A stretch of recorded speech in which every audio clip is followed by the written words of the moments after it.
नमस्कार, स्वागत है आप सभी के अपने YouTube channel Shri Krishna IAS में।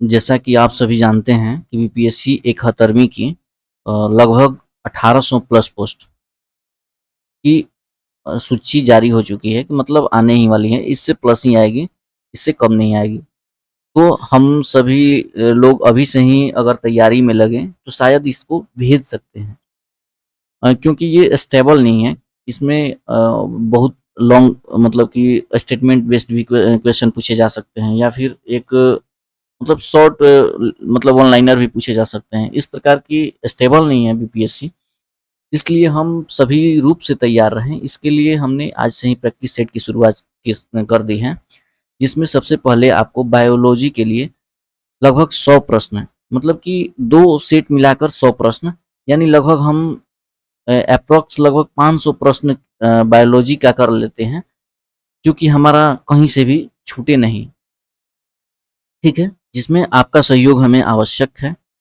तो कृपया करके चैनल को सब्सक्राइब कर लें, बेल आइकॉन को ऑन कर लें। चैनल चैनल है कि श्री कृष्ण आईएएस, और हमारा टेलीग्राम चैनल भी है जिस पर आपको इस कंटेंट की पीडीएफ में मिल जाएगी, जो कि श्री कृष्ण आईएएस है, या फिर हम डिस्क्रिप्शन बॉक्स में भी इसका लिंक प्रदान कर देंगे, ठीक है? और अगर वीडियो पसंद आए तो लाइक करें और अपने दोस्तों के पास शेयर करें, ताकि सबका हेल्प हो सके और हमारा परिवार और बड़ा हो सके, ताकि हमें मोटिवेशन मिलता रहे कि और हमें और ऊर्जा मिल सके, ताकि हम नित्य प्रतिदिन आपके लिए बेहतर से बेहतर कंटेंट बनाने में एबल हो पाएँ, ठीक है? तो चलिए प्रैक्टिस सेट 1 में हम आज बायोलॉजी के प्रश्नों को देखने वाले हैं, जिसमें कि हमारा एनसीईआरटी, पीवाईक्यू और जितने भी स्टैंडर्ड बुक हैं, उनकी बायोलॉजी का क्वेश्चन हम यहाँ पर शामिल किए हुए हैं, ठीक है? तो चलिए ज़्यादा देर इधर-उधर की बातें न करते हुए शुरुआत करते हैं आज के इस पहले प्रश्न को। पहला प्रश्न है कि विषम चुनना है। ऑप्शन ए है मोनेरा, ऑप्शन बी है फंजाई, ऑप्शन मतलब बी है प्रोटिस्टा और ऑप्शन डी है एनिमेलिया। विषम आपको बताना है। जब तक हम सभी लोग मतलब थोड़ा-सा टाइम अगर इसमें बच रहा है कि जैसे ऑप्शन बोल दिए, फिर क्वेश्चन बोल दिए और ऑप्शन बोल दिए, तो इसके बाद थोड़ी-सी अगर टाइम बच रही है तो आप उसमें अपना जो भी आंसर है उसे कमेंट बॉक्स में लिख दें। इससे आपकी टेस्ट भी हो जाएगी, और टेस्ट के साथ-साथ आपकी जो भी अगर आप गलत बताते हैं, तो गलत बताने के बाद आप उसमें बता पाएँगे कि जैसे स्मृति पटल पे वो छप जाएँगी क्वेश्चन, ठीक है? तो इसको आप ज़रूर बताएँ। तो इसका सही जवाब होगा मोनेरा। क्यों मोनेरा होगा? क्योंकि मोनेरा जो है वो एक कोशिकीय है, यानी प्रोकैरियोटिक है। इसमें मोनेरा में केंद्रक झिल्ली भी नहीं है, लेकिन जबकि फंजाई, एनिमेलिया और प्रोटिस्टा हैं, इत्यादि इत्यादि में, इन तीनों में ये यूकैरियोटिक हैं। अब यूकैरियोटिक हैं तो इनकी विशेषता आप हमें ज़रूर कमेंट बॉक्स में बताइए कि यूकैरियोटिक और प्रोकैरियोटिक में क्या-क्या अंतर है, ज़रूर बताइए, ठीक है? अगला क्वेश्चन है कि निम्न कथनों पर विचार करें। ऑप्शन ए है कि मोनेरा और फंजाई में प्रजनन की विधि संयुग्मन है। ऑप्शन कथन 2 है कि प्लांटी और एनिमेलिया में प्रजनन की विधि निषेचन है। सत्य कथन का चयन करना है। ऑप्शन ए है वह केवल 1, ऑप्शन सी है ऑप्शन बी है केवल 2, ऑप्शन सी है 1 और 2 दोनों, और ऑप्शन डी है न तो 1 और न ही दोनों। इसका सही जवाब होगा केवल 2, यानी बी नंबर ऑप्शन होगा। क्यों होगा? आइए इसके बारे में विस्तार से देखते हैं कि मोनेरा में जो प्रजनन की विधि है वो संयुग्मन है। मोनेरा में प्रजनन की विधि संयुग्मन है। फंजाई, प्लांटी और एनिमेलिया में प्रजनन की जो विधि है वो निषेचन है। प्रोटिस्टा में प्रजनन की विधि युग्मक है और संयुग्मक दोनों है। युग्मन और संयुग्मन दोनों है। पोषण की विधि की बात की जाए, ये सभी तो था प्रजनन की विधि। अब हम पोषण की विधि की बात करें तो मोनेरा में स्वपोषी स्वपोषी 2 प्रकार के होते हैं, जैसा कि हमने अपने बायोलॉजी के विस्तृत क्लासेज में बताए हुए हैं कि रसायन संश्लेषण भी होते हैं जो कि स्वपोषी होते हैं, और प्रकाश संश्लेषण और रसायन संश्लेषण 2 प्रकार के स्वपोषी की विधियां हैं, ठीक है? वही मोनेरा में स्वपोषी भी होते हैं, जो कि रसायन संश्लेषण और प्रकाश संश्लेषण दोनों प्रकार की स्वपोषी की विधियां पाई जाती हैं, और परपोषी जो कि मृतपोषी और परजीवी हैं। इन सभी विधियों को हमने विस्तार से इन क्लासों में डिस्कस किया हुआ है बायोलॉजी के। आप आई बटन पे क्लिक करके देख सकते हैं, ठीक है? आपको एक बात की गारंटी है कि आप अगर वहाँ से पूरी प्लेलिस्ट को अगर एक बार देख लेते हैं बायोलॉजी को, तो हमें पूर्णतः विश्वास है कि आपको कोई भी प्रश्न छूटने वाले नहीं है, ठीक है? किसी भी एग्जाम को हो, आप जब भी कोई वनडे कॉम्पिटिटिव एग्जामों में बैठें या फिर किसी भी अन्य एग्जामों में, चाहे यूपीएससी या फिर बीपीएससी, किसी भी एग्जाम के लिए वो पर्याप्त हैं। आप एक बार देख तो लीजिए, ठीक है? प्रोटिस्टा में स्वपोषी की विधियां प्रकाश संश्लेषण है और परपोषी भी हैं, ठीक है? परपोषी यानी कि जो कि दूसरे पर हेटेरोट्रॉफिक जो है। इसके बाद फंजाई में जो परपोषी हैं वो मृतपोषी और परजीवी टाइप की परपोषी हैं, वो होती हैं, ठीक है? प्लांटी में स्वपोषी होती हैं, यानी ओनली प्रकाश संश्लेषण, रसायन संश्लेषण नहीं होते हैं। इसके बाद एनिमेलिया में जो है, एनिमेलिया में परपोषी हैं जो कि प्राणी संभोजी विधि और मृतपोषी भी हैं, ठीक है? आप हमें अगर वहाँ वीडियो देख लिए हुए होते हैं तो आप ज़रूर बता पाएँगे कि जो कीमोसिंथेसिस होता है, कीमोसिंथेसिस सिंथेसिस कौन-कौन से जो कि मतलब कि जीव हैं जो कि कीमोसिंथेसिस करते हैं? आप कमेंट बॉक्स में बताइए अगर आपको जानकारी है तो, ठीक है? अगला क्वेश्चन है कि निम्न कथनों पर विचार करें, सभी बैक्टीरिया मोनेरा जगत के अंतर्गत आते हैं। कथन 2 है कि आद्य बैक्टीरिया, जिसे साइनोबैक्टीरिया भी कहा जाता है, आद्य बैक्टीरिया से कंफ्यूजन ना हो, साइनोबैक्टीरिया कहा जाता है, ठीक है? और अन्य बैक्टीरिया की कोशिका भित्ति की संरचना एक समान होती है, ठीक है? कथन 3 है कि मेथेनोजन रूमिनेंट पशुओं के आंत्र में पाए जाते हैं तथा इसके गोबर में मेथेन का उत्पादन करते हैं, ठीक है? कौन से कथन सही हैं ये बताना है आपको।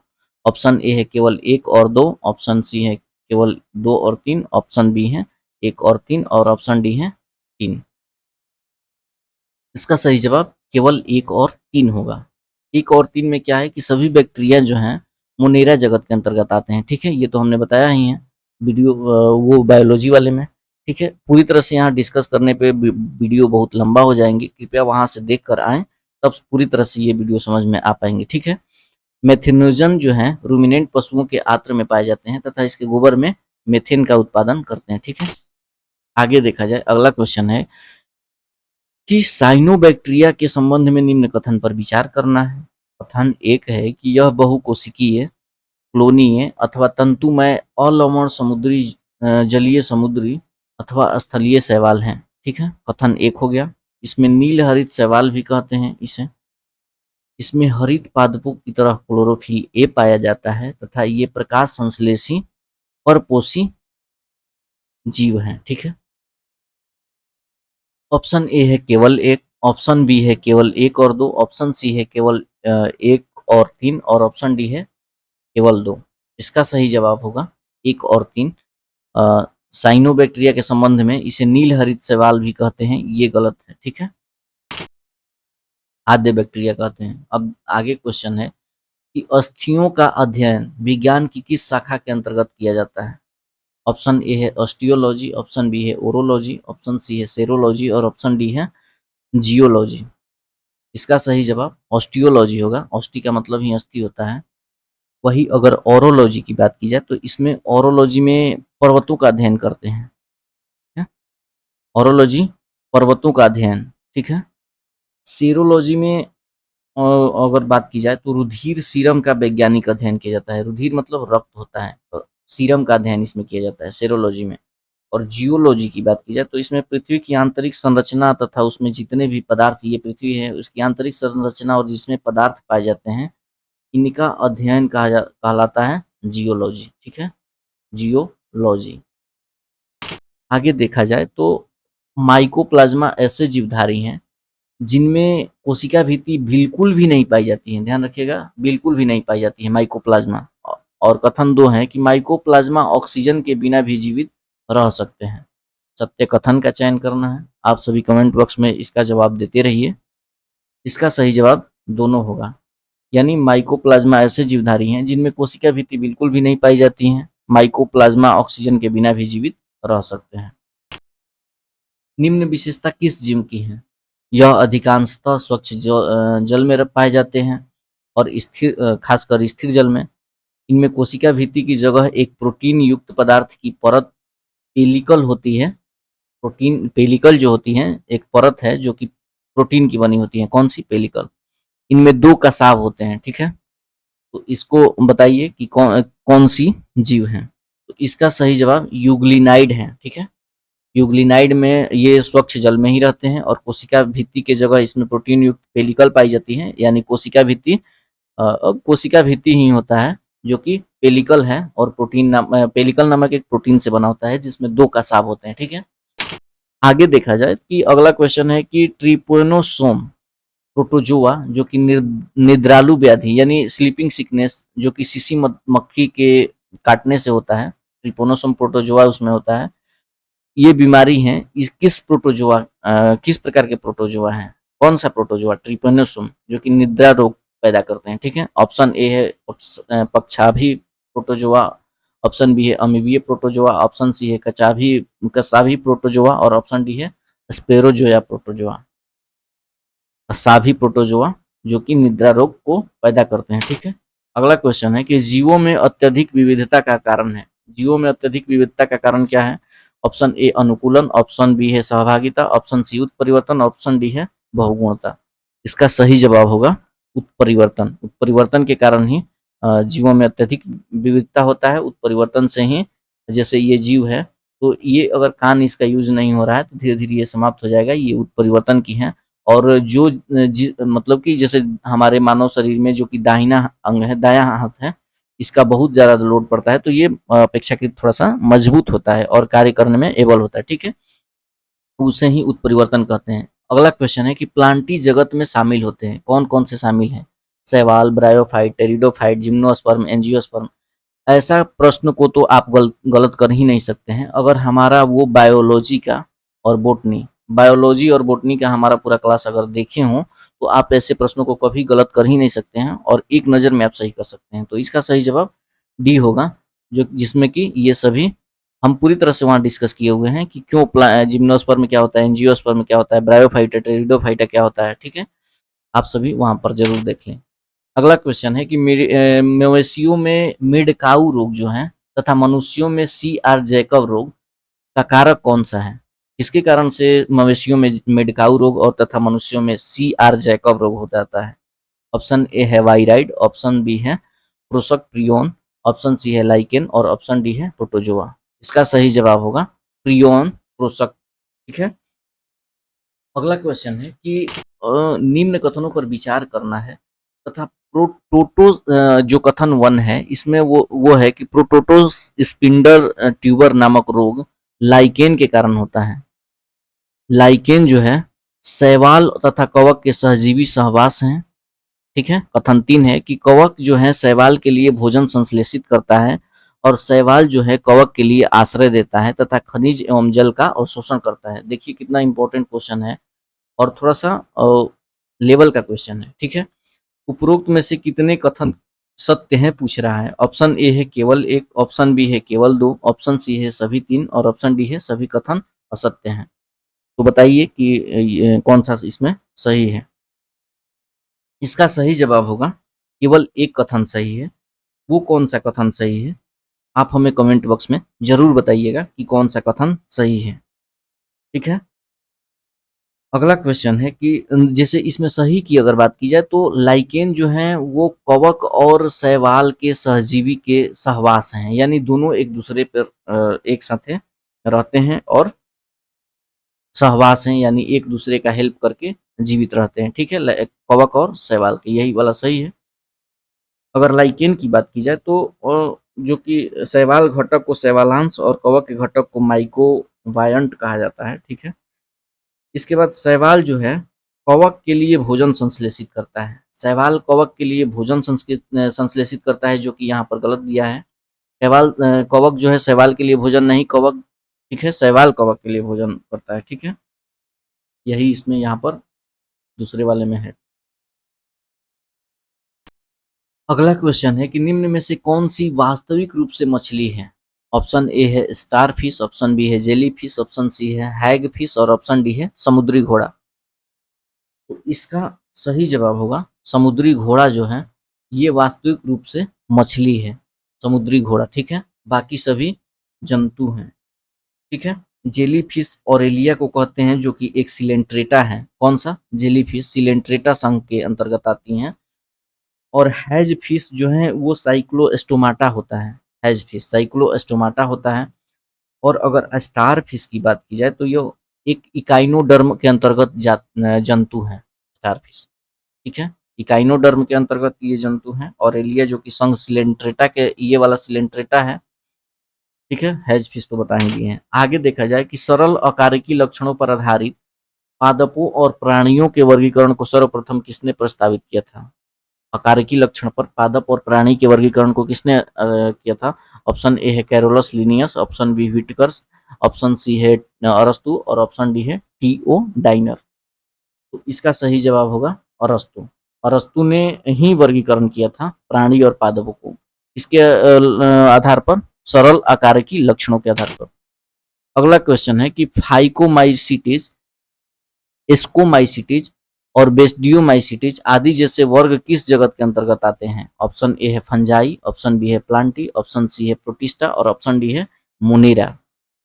तो इस ये हैं फंजाई के अंतर्गत आते हैं। फाइकोमाइसिटिस, स्टोमाइसिटिस और बेसिडियोमाइसिटिस, ये सभी फंजाई के अंतर्गत आते हैं।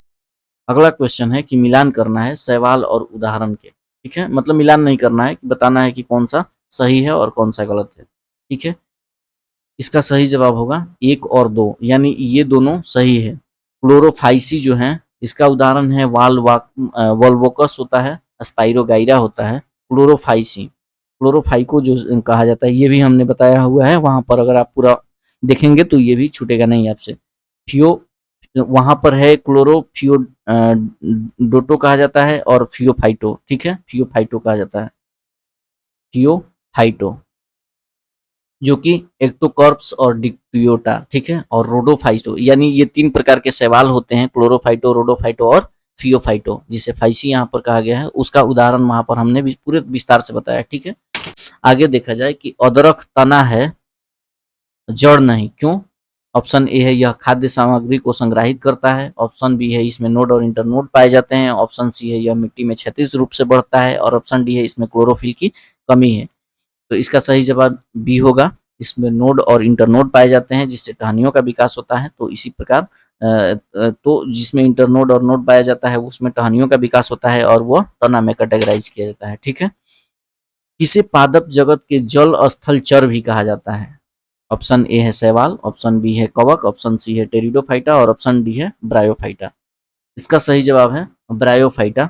ये अभी पूरी तरह से पृथ्वी पर न उगकर जल, कुछ मात्रा में जल में और कुछ मात्रा में ऊपर, यानी जल स्थलचर भी कहा जाता है। जिस प्रकार जंतुओं में उभयचर होते हैं, इसी प्रकार ये पादपों में जल स्थलचर ब्रायोफाइटा होते हैं। ठीक है, अगले क्वेश्चन की ओर आगे चलते हैं। तो अगला क्वेश्चन है कि कथन पर विचार करना है और सबसे पहले यहाँ ध्यान देना होता है कि असत्य कथन का चयन करना है। कथन 1 है कि मक्का, पपीता और ककड़ी या खीरे के पौधे में द्विलिंगी पुष्प होते हैं। द्विलिंगी और एकलिंगी पुष्प वहां पर हम बताए हुए हैं कि एक ही पुष्प में जब 2 लिंग हो, यानी पुरुष पुल्लिंग और स्त्रीलिंग दोनों हो, तो द्विलिंगी कहलाते हैं। सरसों, गुलाब और पिटूनिया के पौधे में एकलिंगी पुष्प होते हैं। तो आप सभी बताना है कि कौन सा कथन असत्य है। ऑप्शन ए है केवल 1, ऑप्शन बी है केवल 2, ऑप्शन सी है 1 और 2 दोनों और ऑप्शन डी है न तो 1 न ही 2। तो इसका सही जवाब है दोनों कथन गलत है। ठीक है, दोनों जब कथन गलत हैं तो इसमें सही क्या है? ठीक है, ये सोचने वाली बात है कि ऐसे पुष्प जिनमें या तो केवल पुंकेसर या केवल स्त्री कोसर केसर होते हैं, उन्हें एकलिंगी पुष्प कहते हैं। जैसे कि एक लिंग वाला पुष्प हो, यानी उसमें केवल या फिर स्त्रीलिंग होगा, स्त्री केसर जिसे कहा जाता है, स्त्रीलिंग होता है स्त्री केसर, यानी फीमेल गैमेट होता है, या फिर पुल्लिंग होगा, दोनों में से कोई एक हो तो वो एकलिंगी पुष्प कहलाते हैं। तथा जिन पुष्पों में दोनों हो तो वो द्विलिंगी कहलाएंगे। ठीक है, ये तो हम बता ही चुके हैं उस वीडियो में। तो मक्का, पपीता और ककड़ी या खीरा है जो एकलिंगी पुष्प होता है। मक्का जो है, पपीता है, ककड़ी है या खीरा है, ये सभी एकलिंगी पुष्प होते हैं, यानी केवल एक ही लिंग इसमें पाए जाते हैं इनके फूल में। जबकि सरसों, गुलाब और पिटूनिया के पौधे द्विलिंगी पुष्प होते हैं, यानी ये उल्टा लिखा हुआ है, दोनों इधर से उधर लिखा हुआ है। ठीक है, बस इसका सुधार कर याद कर लीजिएगा। हमारे तंत्र में अधिकतम एटीपी अणुओं को उत्पन्न करने वाला पाद कौन है? ठीक है, ए है ग्लूकोज का अपघटन, ऑप्शन बी है क्रेब्स चक्र, अंतिम श्वसन श्रृंखला या फिर जल अपघटन। बताइए कि एटीपी उत्पन्न करने वाला अंतिम पद कौन सा है? तो एटीपी किससे निर्माण होता है? तो क्रेब्स चक्र। क्रेब्स साइकिल किसमें होता है? ऑक्सी श्वसन में, ऑक्सी ऑक्सी रेस्पिरेशन में क्रेब्स चक्र। ये क्रेब्स चक्र कहाँ होता है? माइटोकॉन्ड्रिया में, ध्यान रखिएगा। निम्न कथन पर विचार करना है कि मछली जैसे जलीय जंतु कोशिका के अपशिष्ट उत्पादों को अमोनिया के रूप में उपार्जित करते हैं, यानी एक अमोनो कारक होते हैं ये एक, ठीक है। तो उसी में अमोनो कारक का उदाहरण मछली है। सत्य कथन का चयन करना है। पक्षी, छिपकली, सर्प जैसे जंतु अपने शरीर में अपशिष्ट पदार्थों का उत्सर्जन यूरिक एसिड में, यानी यूरोटेलिक कहलाते हैं। कौन कौन से? पक्षी, छिपकली, सर्प जैसे जंतु, ठीक है। तो बताना है कि सत्य कथन कौन कौन से हैं। तो इसका सही जवाब दोनों सत्य हैं। यूरोटेलिक अगर बात की जाए तो पक्षी होंगे, छिपकली होंगे, सर्प होंगे इत्यादि सभी यूरोटेलिक होते हैं, जिसे जो यूरिक एसिड उत्सर्जित करते हैं। और वहीं अगर बात की जाए अमोनोटेलिक की बात, तो ये मछली और जलीय जंतु अमोनोटेलिक होते हैं, ठीक है। आगे देखा जाए तो जल और पोषक तत्वों के परिवहन के लिए पादपों में जो संवहन ऊतक होता है उसे क्या कहते हैं? किसके लिए? जल और पोषक पदार्थों के लिए। ऑप्शन ए है जाइलम, ऑप्शन बी है फ्लोएम, ऑप्शन सी है सीरा और ऑप्शन डी है उपरोक्त में से कोई नहीं। ये तो आसान क्वेश्चन में से एक है, तो इसका सही जवाब जाइलम होगा, ठीक है। और अगर जो निर्मित जो भोज्य पदार्थ होते हैं, जो कि पोषक पदार्थ होते हैं, जो निर्माण के जैसे क्लोरोफिल के बाद जो बनते हैं, प्रकाश संश्लेषण के बाद, उसका वहन फ्लोएम करता है। तो जाइलम जो है एक दिशीय होता है, ठीक है, एक दिशीय, यानी केवल ये जड़ से पत्तियों में लेकर जाता है। लेकिन फ्लोएम जो है पत्तियों के सभी दिशाओं में, ऊर्ध्वाधर या फिर हॉरिजॉन्टल या फिर वर्टिकल सभी दिशाओं में लेकर जाता है। इसलिए फ्लोएम जो है सभी दिशाओं में, उभय दिशा मतलब अनेक दिशाओं में वहन करता है, ठीक है। ध्यान रखिएगा, ये पूछे जाते हैं। अगला क्वेश्चन है कि निम्न कथनों पर विचार करना है कि श्वास नाल तथा श्वास प्रणाल केवल कीटों में ही पाए जाते हैं। ध्यान रखिएगा कि कितने कथन सत्य हैं। ये सभी जितने भी कितने कथन वाले हैं, ये सभी यूपीएससी के बेस्ट पे बनाए गए हैं, ठीक है। केचुआ अपनी त्वचा के माध्यम से श्वसन कराते हैं। उच्छ्वासित वायु में ऑक्सीजन का प्रतिशत 16.4 होता है, जबकि CO2 का 2.2 होता है। कितने कथन सत्य बताना है?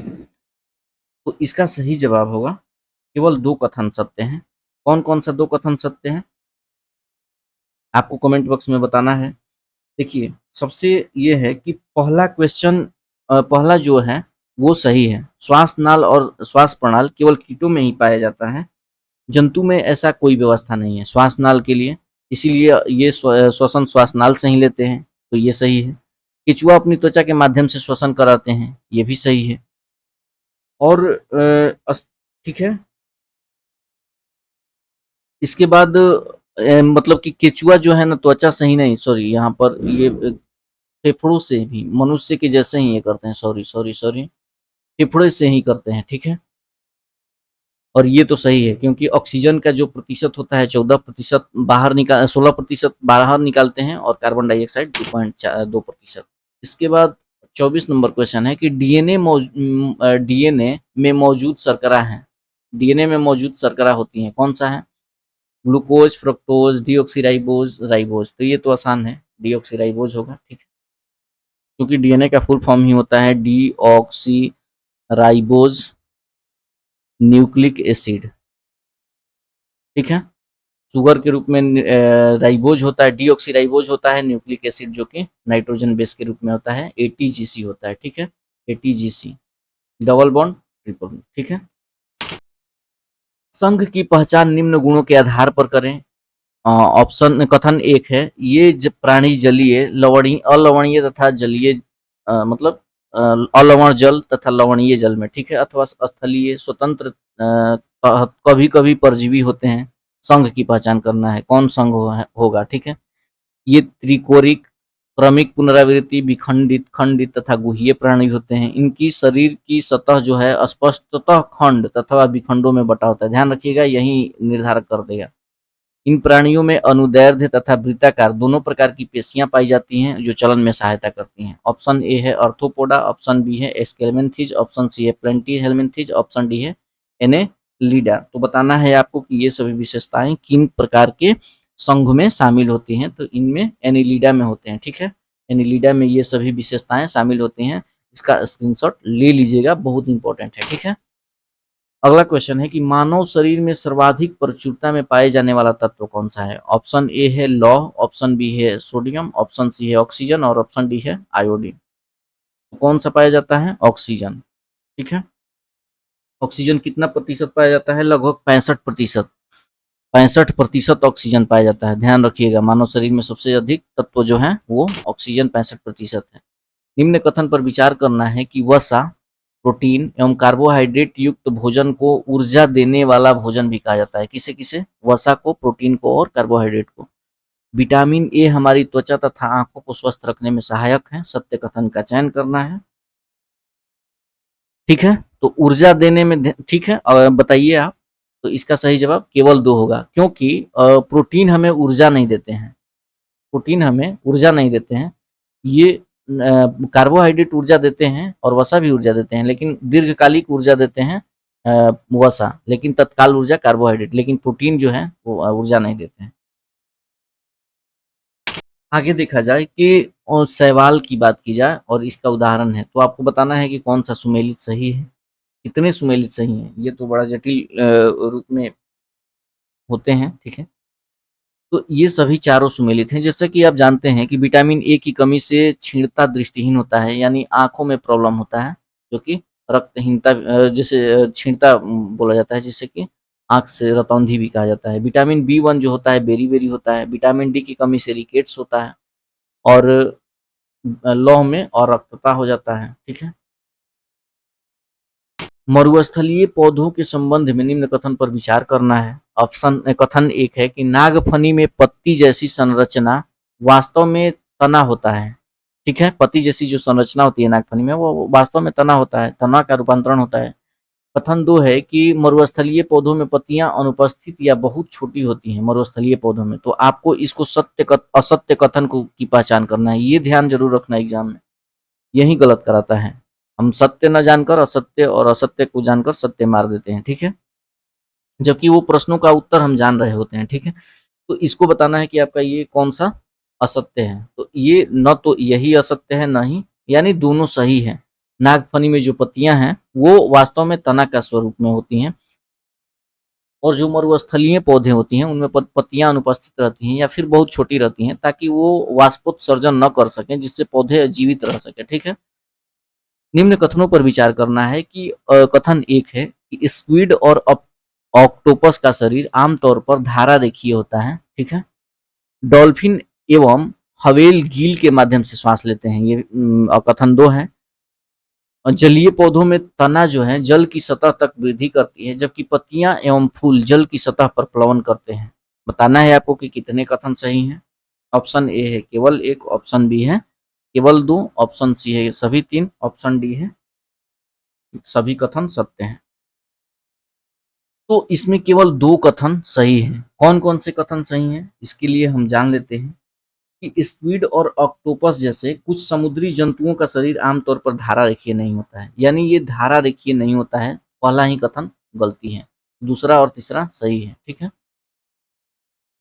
अगला क्वेश्चन है कि पादप की खाद्य फैक्ट्री कहलाती है। पादप की यानी प्लांट की खाद्य फैक्ट्री कौन कहलाती है? ऑप्शन ए है तना, ऑप्शन बी है जड़, ऑप्शन सी है पत्तियां और ऑप्शन डी है शाखाएं। तो इसका सही जवाब पत्तियां होंगी, क्योंकि यहीं पर क्लोरोफिल पाई जाती है। क्लोरोफिल का पाई जाती है तो सनलाइट की को अपनी ओर आकर्षित करती हैं, आकर्षित करती हैं तो भोजन अपना स्वयं बना लेती हैं। ठीक है, कथन पर विचार करना है कि पौधे जो हैं नाइट्रोजन को विलेय रूप में ही अवशोषित करते हैं।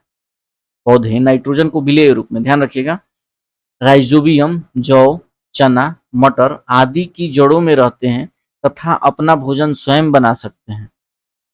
फलीदार पादप एवं राइजोबियम के मध्य सहजीवी संबंध होता है।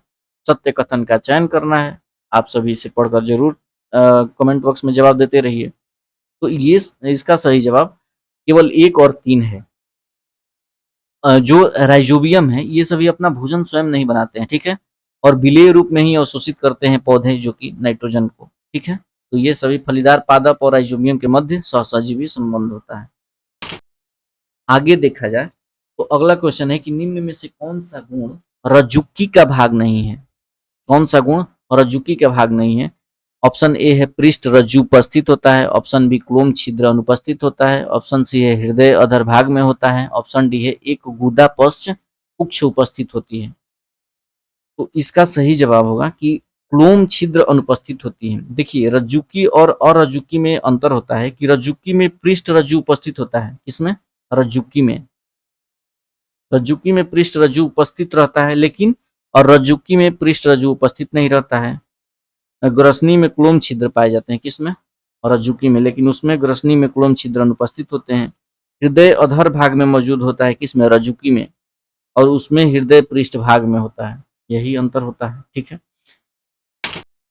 अगला क्वेश्चन है कि द्विकोरिक जो कि भ्रूणीय स्टार में केवल बाह्य एक्टोडर्म होता है, त्रिकोरिकी में भ्रूणीय स्तर में तृतीय स्तर मेसोडर्म होता है। सॉरी, थोड़ा सा मिस टाइप हो गया है, होता है। सत्य कथन का चयन करना है, तो दोनों सत्य कथन है। द्विकोरिकी में भ्रूणीय स्टार में केवल बाह्य एक्टोडर्म होता है, और त्रिकोरिकी में भ्रूणीय स्तर में तृतीय स्तर मेसोडर्म होता है। ठीक है, तो दोनों कथन सही है। अगला है कि निम्न कथनों पर विचार करना है कि बीजावरण के भीतरी स्तर को टेगमेन कहते हैं, और कथन 2 है कि चना सेम मटर भ्रूणपोषी होते हैं, अरंड अभ्रूणपोषी होते हैं। सत्य कथन का चयन करना है, तो इसमें केवल एक कथन ही सही है। कौन सा? कथन 1। कथन 2 क्यों नहीं सही है? कि ये भी एक भ्रूणपोषी है। कौन सा? अरंड। ठीक है, इसलिए ये सही है, सही नहीं है। ठीक है, और ये जो चना है, सेम है, मटर है, सॉरी, ये सभी अभ्रूणपोषी हैं, लेकिन अरंड जो हैं ये भ्रूणपोषी हैं। तो ये उल्टा लिखा गया है, इसलिए ये भ्रूण आकार में छोटा होता है, और यह भ्रूणपोष के एक सिरे पर खांचे में स्थित होता है। इसमें एक बड़ा और ढालाकार बीजपत्र होता है, जिसे क्या कहा जाता है? ऑप्शन ए है एल्यूरोन, ऑप्शन बी है स्कूटेलम, ऑप्शन सी है मूलांकुर, ऑप्शन डी है प्रांकुरचोल। इसका सही जवाब होगा स्कूटेलम। अगला क्वेश्चन है कि बाह्य त्वचीय ऊतक तंत्र के संबंध में निम्न कथनों पर विचार करना है कि बाह्य त्वचीय कोशिकाएं पैरेनकाइमी होती हैं, जिनमें बहुत कम मात्रा में साइटोप्लाज्म होता है, और बाह्य त्वचा की बाहरी सतह मोम की मोटी परत से ढकी होती हैं, जिन्हें क्यूटिकल कहते हैं। असत्य कथन की पहचान करना है। इसमें असत्य कथन होगा न तो एक न ही दो, यानी दोनों कथन सत्य है। ठीक है, पैरेनकाइमा, कोलेनकाइमा, स्क्लेरेनकाइमा इत्यादि सभी का हमने विस्तार से वहाँ पर डिस्कशन किया हुआ है, बायोलॉजी के, जूलॉजी के, बॉटनी के क्लास में। ठीक है। अगला क्वेश्चन है कि निम्न कथनों पर विचार करें कि पैराथायराइड ग्रंथि मेलाटोनिन हार्मोन स्रावित करती हैं। कथन 2 है कि मेलाटोनिन सोने जगाने के चक्र एवं शरीर के तापक्रमों को नियंत्रित करने में साथ साथ उपापचय को भी प्रभावित करता है। सत्य कथन का चयन करना है। कथन केवल एक कथन सही है कि दोनों, दो सही है कि दोनों सही है कि कोई नहीं सही है, आपको बताना है कमेंट बॉक्स में। ठीक है, तो इसका जवाब होगा कि केवल 2 सही है, यानी कौन सा? मेलाटोनिन जो है सोने जगाने के चक्र और शरीर के तापक्रमों को नियंत्रित करता है। तो पैराथायराइड ग्रंथि जो है मेलाटोनिन हार्मोन को नहीं स्रावित करती है, कि पीनियल ग्रंथि जो है स्रावित करती है मेलाटोनिन हार्मोन को। मेलाटोनिन को कौन करती है? पीनियल ग्रंथि, जो कि अग्र मस्तिष्क के ऊपरी भाग में स्थित होती हैं। जो आगे वाला ये फोर ब्रेन होता है, इसके ऊपर वाले भाग में पिनियल ग्रंथि स्थित होती हैं। अगला क्वेश्चन है कि निम्न कथनों पर विचार करना है कि कथन 1 है कि थायरा कैल्सिटोनिन का स्राव पैराथायराइड ग्रंथि से होता है। और कथन 2 है कि थाइर कैल्सिटोनिन रक्त में कैल्शियम स्तर को नियंत्रित करता है, और मानव में 4 पैराथायराइड ग्रंथियां पाई जाती हैं। थायराइड ग्रंथि की पश्च सतह पर स्थित होती हैं। चारों जो पैराथायराइड ग्रंथियां हैं वो थायराइड ग्रंथि की पश्च सतह पर स्थित होती हैं। तो आपको सत्य कथन का चयन करना है। इसका सही जवाब दोनों होगा, यानी कथन 2 और 3। और जो थायरा कैल्सिटोनिन का स्राव पैराथायराइड ग्रंथि नहीं, कौन करता है? थाइमोसिन, सॉरी, इसमें कौन सा करता है? थायरोकैल्सिटोनिन करती है, थायराइड ग्रंथि। ठीक है, इसको थायराइड करती है, थायराइड, न कि पैराथायराइड। ठीक है। अगला क्वेश्चन है, निम्न में से कौन सा हार्मोन टी लिम्फोसाइट के विभेदीकरण में मुख्य भूमिका निभाते हैं? ऑप्शन ए है एड्रीनलिन हार्मोन, ऑप्शन बी है क्वार्टिकॉइड हार्मोन, ऑप्शन सी है नार एड्रीनलिन हार्मोन और ऑप्शन डी है थाइमोसिन हार्मोन। तो ये थाइमोसिन हार्मोन होती हैं जो कि टी लिम्फोसाइट के विभेदीकरण में, टी लिम्फोसाइट जो कि अग्नाशय में पाए जाते हैं, ठीक है, तो थाइमोसिन ग्रंथि होती हैं, ठीक है। अगला क्वेश्चन है कि सत्य चुनना है। कथन एक है कि रुक्षांश शरीर को कोई पोषक तत्व प्रदान नहीं करते हैं। ध्यान रखिएगा, रुक्षांश मतलब रेशेदार होते हैं, रेशेदार पौधे जो होते हैं, रेशेदार। रुक्षांश की पूर्ति जो नहीं, सॉरी, मोटे, हाँ, मोटे अनाज या फिर रुक्षांश दोनों एक ही होते हैं, ठीक है, रेशेदार ही होते हैं। रुक्षांश की पूर्ति जो है मुख्यतः पादप उत्पादों से होती है, ठीक है। ये बताइएगा कौन सा कथन सही है। यह हमारे भोजन का आवश्यक अवयव नहीं है। ऑप्शन ए है 1 और 2 और ऑप्शन बी है 1, 2 और 3, ऑप्शन सी है 1 और 3 और ऑप्शन डी है 2 और 3। तो इसका सही जवाब केवल 1 और 2। मोटे अनाज तो भी हमारे भोजन का आवश्यक अवयव है, लेकिन यहाँ पर तो नहीं दिया हुआ है, तो इसके लिए ये सही नहीं है।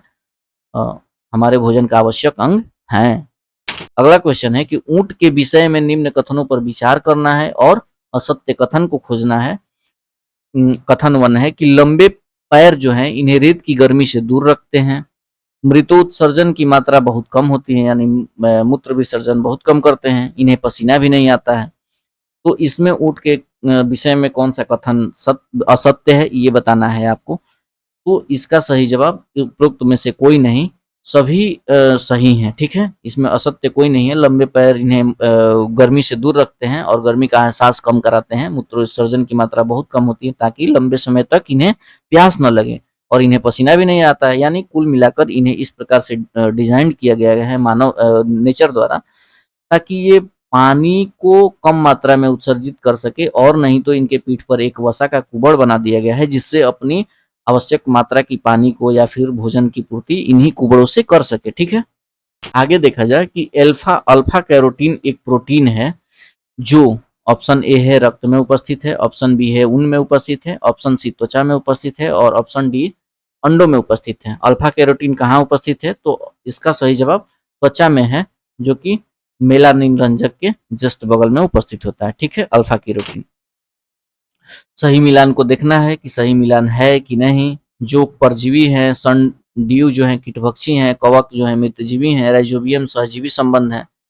तो इसका सही जवाब जो होगा वो उपयुक्त सभी जो हैं वो सही मिलान है। जोक जो है पैरासिटिक हैं, संडीव जो है कीट को खाते हैं, और कवक जो है मृतजीवी हैं, और राइजोबियम जो है सहजीवी संबंध बनाते हैं। आगे देखा जाए कि पाचन के संबंध में निम्न में से कौन सा क्रम सही है। बताइएगा कि सबसे पहले बार भोजन कहाँ जाता है। तो अब डायरेक्ट इसको हम मिलान ही कर देते हैं कि मुख गुहिका में सबसे पहले ये बकल कैविटी में भोजन जाता है, यहाँ से ग्रसिका में जाता है, फिर अमाशय में जो कि जे आकार का इस प्रकार का होता है, इस प्रकार के अमाशय में जाता है। इसके बाद क्षुद्रांत यानी छोटी आंत में, क्षुद्रांत में जाता है, और फिर बड़ी आंत में जाता है जो कि यानी कि बृहद्रांत में जाता है, ठीक है। तो इसका सही जवाब मिलान कर लीजिएगा कौन कौन सा होगा। इसमें डी सही जवाब होगा, ठीक है। मुख गुहिका से ग्रसिका, अमाशय, क्षुद्रांत और बृहद्रांत में, ठीक है।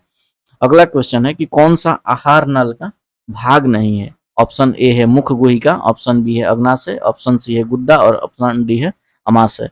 यानी आहार नल का कौन सा भाग नहीं है, एलिमेंट्री कैनाल का कौन सा भाग नहीं है। ऑप्शन मतलब बताइए कौन सा सही होगा। इसका सही जवाब अग्नाशय होगा, क्योंकि अग्नाशय बाहर स्थित होता है और बाकी सभी आहार नल के भाग में स्थित होते हैं। अग्नाशय जो जिससे कि जो कि इंटरनल और एक्सटर्नल दोनों प्रकार के हार्मोन को स्रावित करते हैं, और ये हार्मोन जो है पाचन में भी मतलब आंशिक रूप से सहयोग करते हैं, ठीक है।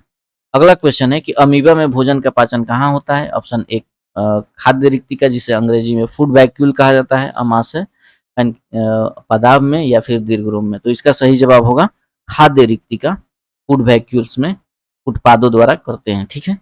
अगला क्वेश्चन है कि दीर्घरोम विलाई के संदर्भ में निम्न कथनों पर विचार करना है।